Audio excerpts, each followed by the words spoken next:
Hello sailors! First of all, I want to thank all of you who answered, commented or emailed back after my last video message. Thank you so much for engaging in the conversation.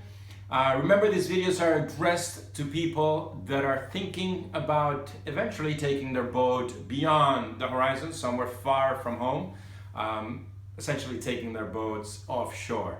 As you know, we did that. We had a chance to do that with our boat. And we had to prepare our boat for that. So this whole series of videos that we're preparing, videos and training materials, are there to help all of you that want to achieve that and save you all the amount of time that we had to invest doing the same thing. Now, on my previous video, I promised I would address one of the questions that some of you addressed to us when it comes to preparing your boat or preparing yourselves for offshore cruising. And that is the question of crew. Okay, let's talk about crew. Now, obviously, you may be very committed to your trip, or you may have taken some time off. You may even have a mate with you that wants to come with you. But the likelihood that you have more than 2 people on a boat constantly committed to the boat may be very low, and you may need someone with you for those long stretches, long passages that require more attention to the boat, more crew, more effort. Well, there's different options for you there. Now, the thing to consider when you consider crew are 2 things. Basically, the more people you have helping you manage your boat, 2 things will be affected. The shorter your watches will be able to be, and the more rest you will be able to get in between watches. In other words, let's say you have 4 people on a boat. If you have 4 people on a boat and you do, let's say, 4-hour watches, which is the kind that we like doing, and we'll address the time in a second, you're gonna have 4 hours on, and then there'll be 3 more people doing watches after you, so they will have 4 hours each. That means 12 hours off. It means your watches are 4 hours, and then you have 12 hours off. That means you can sleep the whole night comfortably, and that means that when you're on watch, you're not doing watches too often, right? Now, the trouble is when you go down to 2, if you were not to have enough crew on the boat and you only had 2 people on the boat, then of course, if you still do 4-hour watches, it means you get not very much rest, only 4 hours after that. So the number of people will affect the length and, more importantly, the rest that you get after that. Now, when it comes to the length of the watches, this is something very personal. In our experience, we were okay with 4-hour watches. The reason 4-hour watches were good for us is because most of the time the weather was fair. We really didn't have a long period of time where we had heavy weather. Well, maybe we did. We did in one specific stretch. But most of the time, when a boat has self-steering, being on watch basically means watching out for things happening that you don't expect. It means spending time trimming your sails. It means making sure your equipment is still in place and doing its job, because things deteriorate when sailing is 24/7. And of course, it means taking care of the things that surprise you, right? And obviously traffic, if there's other boats. Another thing we discovered is when you go offshore, and when you really go offshore, like crossing an ocean, there's really nobody out there. And you have to watch, of course you do. And you have systems that tell you what other boats are nearby.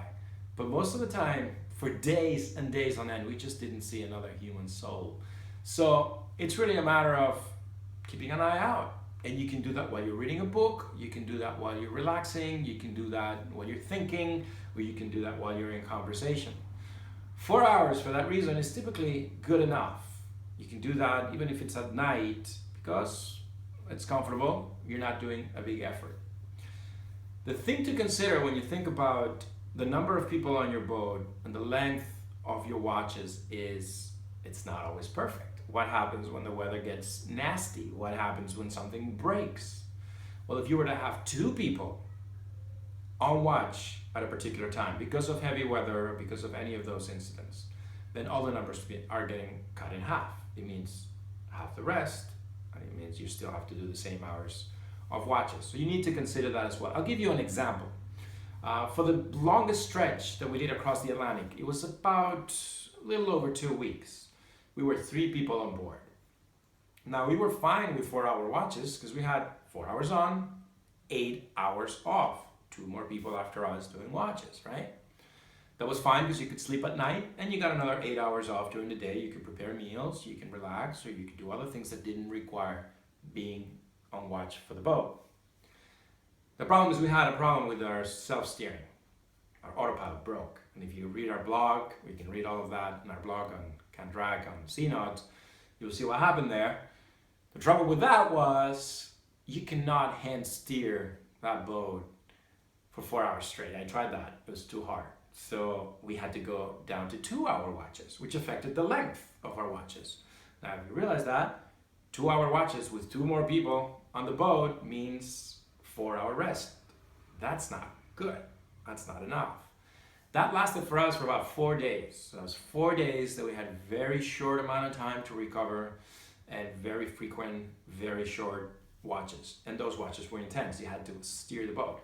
In fair weather, it was fine. In heavy weather, it was tough. At night, in heavy weather, it was not fun.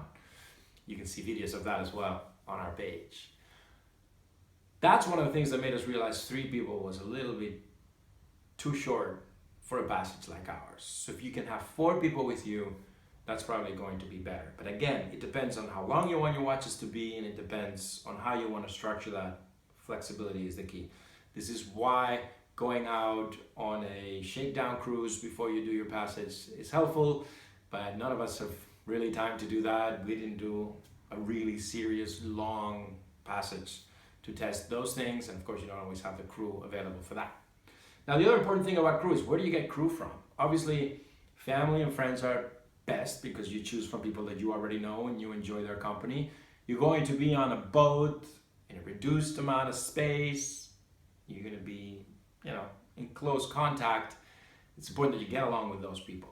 But you don't always have the luxury to choose friends and family. They don't have the time to commit, or their schedules are too much dictated by work, so it becomes impossible to have the people that you want. Luckily, there's other options out there. The one that we chose and we're very happy with, and it worked for us in several passages that we did, both when we delivered the boat down to Florida and during our passage, including the Atlantic crossing, is what's called Offshore Passage Opportunities. And that's a website, a community that's full of sailors that have experience and that are willing to go on someone else's boat to experience the crossing or the passage that is not so convenient to do on their own boat, because most of them have their own boats, or they just simply don't have a boat and they still enjoy offshore cruising and they have experience. We talked to Hank, who's in charge of that, and he pointed us to a number of people. We interviewed them over Skype, and it turned out that we made some great long friendships with the people that came with us. Bill actually crossed the Atlantic with us thanks to that program. So we're very happy that we did that, and we know of other people that have done it the same way. The opportunity that it provides for captains and for boats like you might be is really good, because basically these people come voluntarily and they'll help out. They'll have some skills. Sometimes they're medical skills, sometimes they're mechanical skills, sometimes they're cooking skills, sometimes they're very good sailors. You need to consider those to complement your own. So if you have someone that's good with engines and you're not, then it's good to have them on board. If you're good with engines and you just want a better sailor than you, then you can learn from them. But they will pay their own way back and forth to the beginning and the destination that you choose for your passage. You just have to take care of their meals, and obviously they're going to stay with you, so they don't have to pay for housing anywhere else. They'll stay on the boat with you. These people have flexible schedules. They're a bit more available for the things that you may need. It's just a matter of getting along with them. And we had a really good experience, and we encourage all of you to consider that option as well. So that's it for crew. A couple of tips. Now, please jump in the conversation. Share your thoughts. I know some of you have had a lot of experience doing passages like that. I want everyone that's watching this video to get that from you as well. So leave a comment right under. There will be another video coming in a few days. I'm going to try to recap the feedback that I get from you on your comments, your messages, and your feedback, and then we'll recap on that last video. So feel free to participate in the conversation. Thanks for watching, and keep sailing on. Thank you.